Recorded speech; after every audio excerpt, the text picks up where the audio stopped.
because I was stuck a number of different times. Stuck in alcohol, stuck in drugs, stuck in relationships, whether it's personal or working or groups, or always found myself stuck.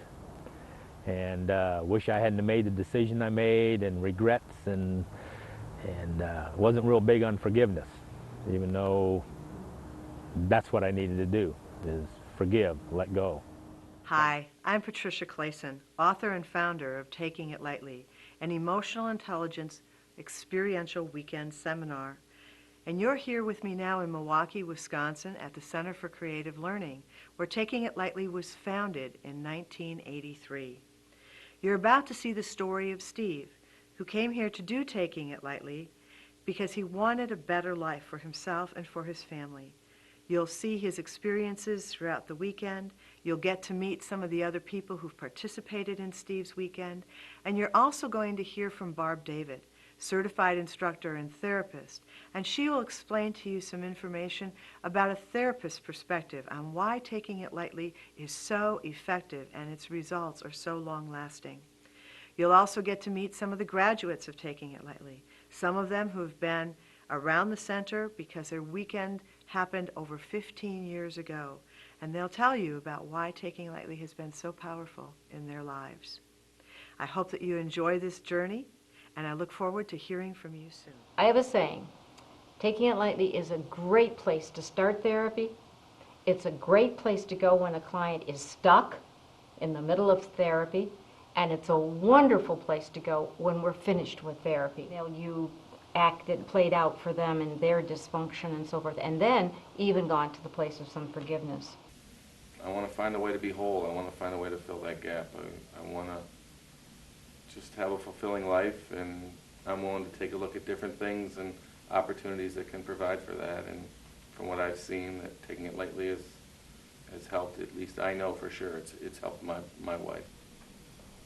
So that's kind of your want for others. What do you want? Well, that's for me to be able to I want to be able to leave today with being so that when my little girl is crying in the back seat, I'm not turning around telling her, if you really want something to cry, I'll tell you what to cry about, like my dad told me. So I want to learn some tools in that area. I got that. Okay. And then there's Steve, the husband. Okay, because they're both me. Who wants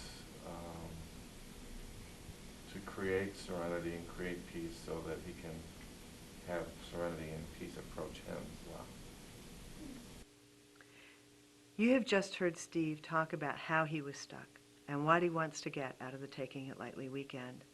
All of the participants on Friday night will share with each other what's been keeping them stuck and where they'd like to be after their Taking It Lightly weekend. On Friday night, they also learn more about emotional intelligence, about how our emotions work, about how the stories that we tell ourselves can keep ourselves stuck in our lives. And then on Saturday of the weekend, they get to do the emotional work to get to the other side of that belief. so you can see that the mind is doing what it knows how to do at this point. It's sorting by like. It's sorting by what is painful and what is pleasurable. I have a suggestion for you. What you do when you're in the movie theater watching the movie is the same thing that you do in your life when you're not enjoying what's going on. So some people might start criticizing the movie. Well, that character just is not believable. Or some people might go out and get the big double tub of the popcorn with the triple butter flavor. Some people might check out, which in life can be like using drugs or alcohol. Some people might leave, and leaving can be checking out, going to sleep, staying unconscious, or the ultimate leaving can be committing suicide. So there are lots of parallels between how we do movies and how we do life. Now, usually I walk out and just go into another movie. oh, so you changed the movie. Okay. If we want to make true and lasting change, what we need to do is go in here and find out what the plot is that we have playing. And in order to change what shows up out here, we have to change the plot, and we have to take 100% responsibility for changing that plot. Because, as the far poster says, We are the thinker who thinks the thought that creates the reality. To which your partner responds, well, excuse me for loving you, and you have a fight. So it really didn't make any difference what was going on externally. If I have a strong enough expectation, I can create the same situation again and again and again. I am the thinker who thinks the thought that creates the reality. Does that make sense? Okay. Was that when I came to taking it lightly, I had been divorced for several years. And one of the pieces that really was really important for me is that thinker thought reality. I realized after working with that piece for a while that when I'm angry, it's never about what's current. It's about something that happened in my childhood or a long time ago. Because of that piece, I know how to work that. So if I do get upset about something, I always think of that piece, and then I can use it in my life on a daily basis. I am married for the second time, as you know, and this marriage is much different. The communication's fantastic, and I did not have that before. More of the world than me! Our family split up, and my brother went with my dad. And I went with my mom, like on the couch or something. Like you were a couch?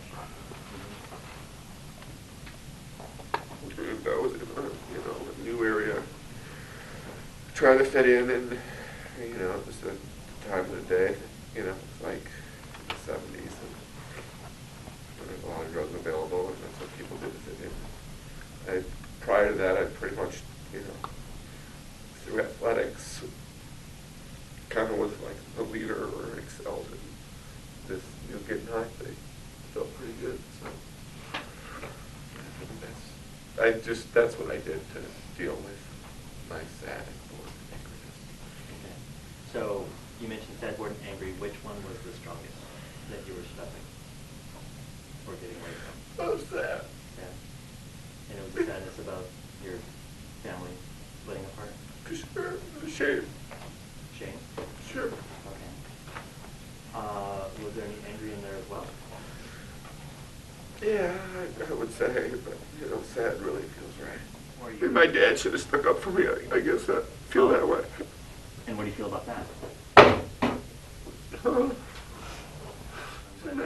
I guess I was pretty angry because I used to fight a lot. Okay. So, which do you think gets in your way more? Because we need to choose one and focus on that. When my kids tell me that I'm a good dad and stuff, that fills up that hole a little bit. And how many kids do you have? Okay, your judgment, because this is about you getting what you want. So if you want them around supporting you, that's what you can have. If you want them away, that's what you can around have. supporting me. So ask them to please be around Would you please continue to support me, Barbara? Yes. I had to go live somewhere else, stay in our house, didn't know where I belonged, and then you went and married Verna, invited her family into our house, and I didn't even know where I belonged anymore. Then Mom, fucking went and married Jerry, and I didn't belong anywhere anymore. I didn't belong anywhere anymore. What does that feel like to not belong somewhere? Well, terrible. What do you think? Terrible. That's it. Go ahead and make that sound. So terrible. I didn't know where I belonged anymore. Go ahead and make that sound, Steve. You can just let me up. If there's a big whale, you can let it out. One of the reasons that taking it lightly does as effective a job as it does is, first of all, that there's a group support.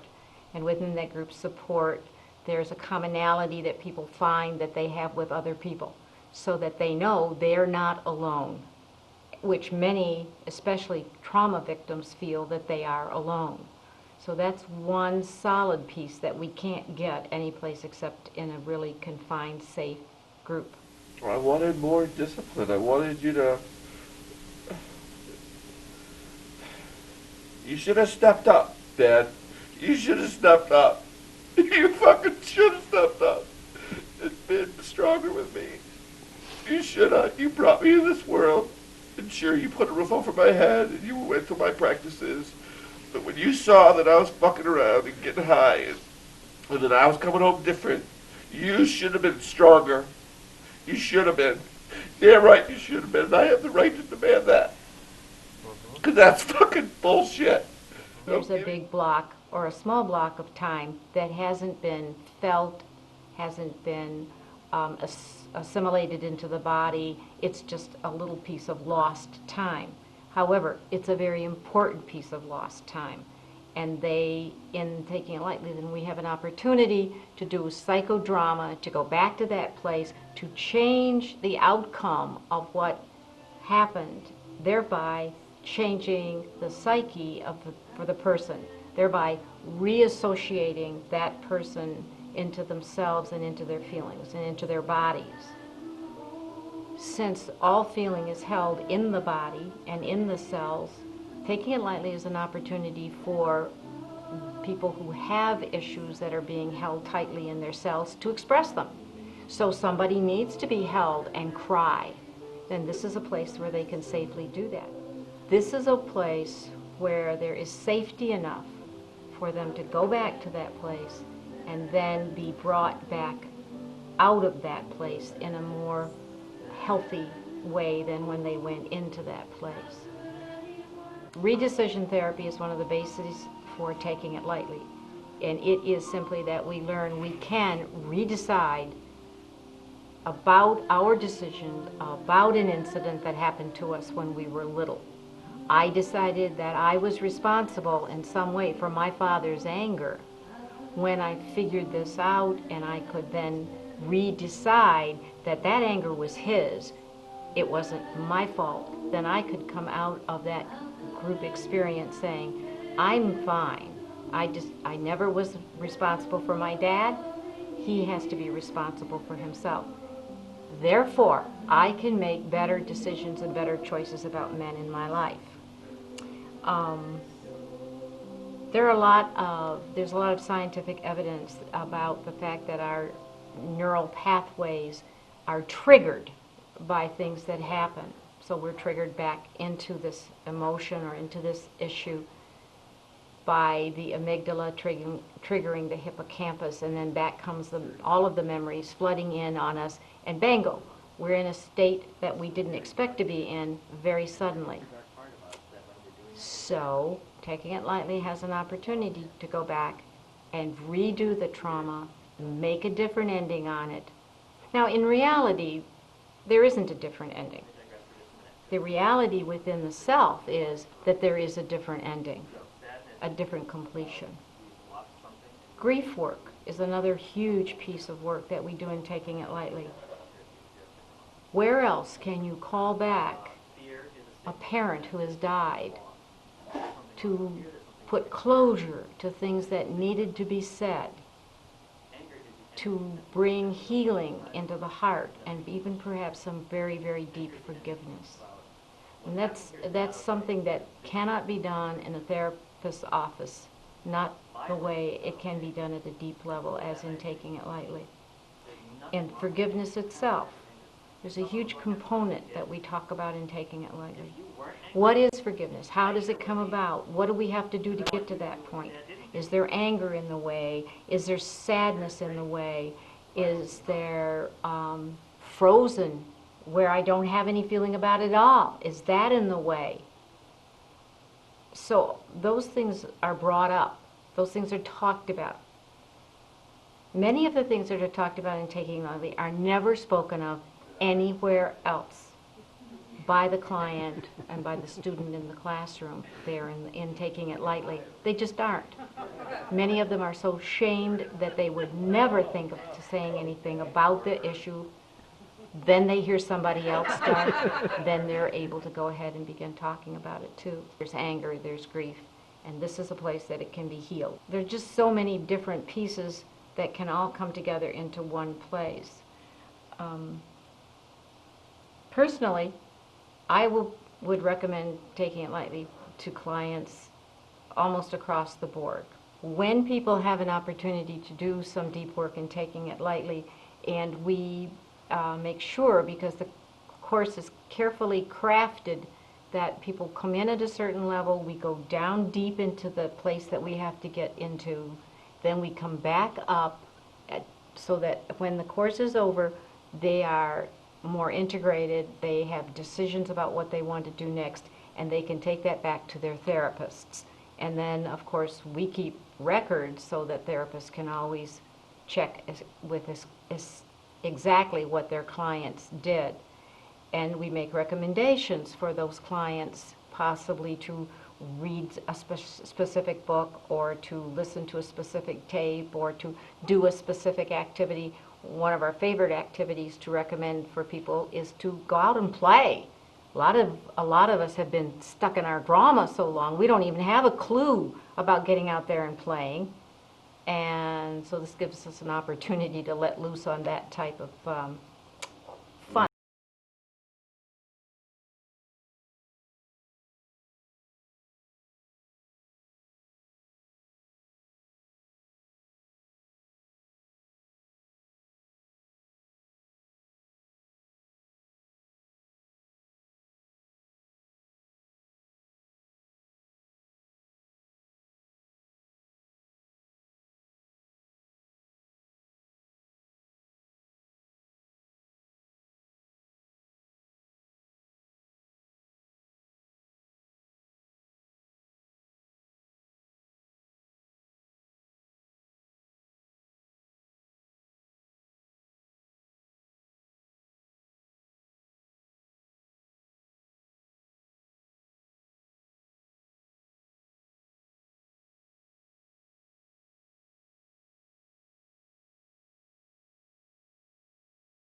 A community of people who've already done the course, and oftentimes they're very supportive too.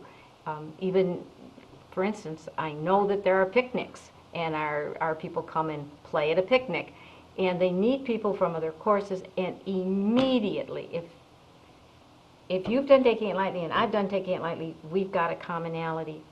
And there's a story that one of our people was at an art fair and saw a man wearing a little angel pin, and the first guy said to the second guy, "Gosh, I had a pin just like that from a class called Taking It Lightly." And the second guy said, "That's where this one came from, boy!" And they gave each other a great big hug. Now, where in the world could that happen except when two people come out of an experience which is different and the same?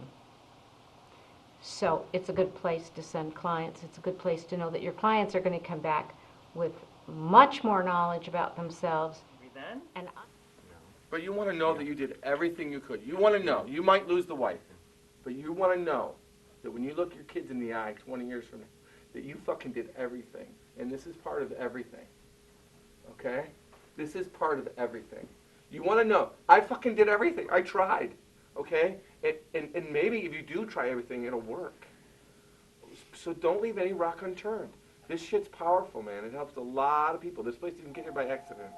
So trust the process, okay? Cry, scream, hit the fucking bag, and get it out, because then it'll be easier to communicate what you need to communicate. It'll be easier to take some of the steps you need to take. So what's happening? What are you good for? What? Where are you gonna take it? You gonna take it? Go ahead. It's mine. Louder, Libby. You can't do anything with it anyway. Down What here. are you gonna do with it? It's mine. I care. Look, I'm pulling you up now. That's it. It's not yours. What are you gonna tell me? Come on, yeah. Nothing, Libby. Yeah, I can't hear anything. That's good. Go ahead, Libby. Go ahead. Stand up straighter, Libby. So, feel your feet flat on the floor because you still look like you're just waiting a little bit. I understand. So allow that shake to happen, that's fine.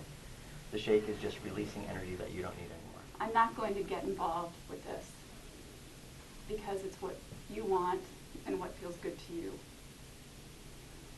I need to stay, and I will stay,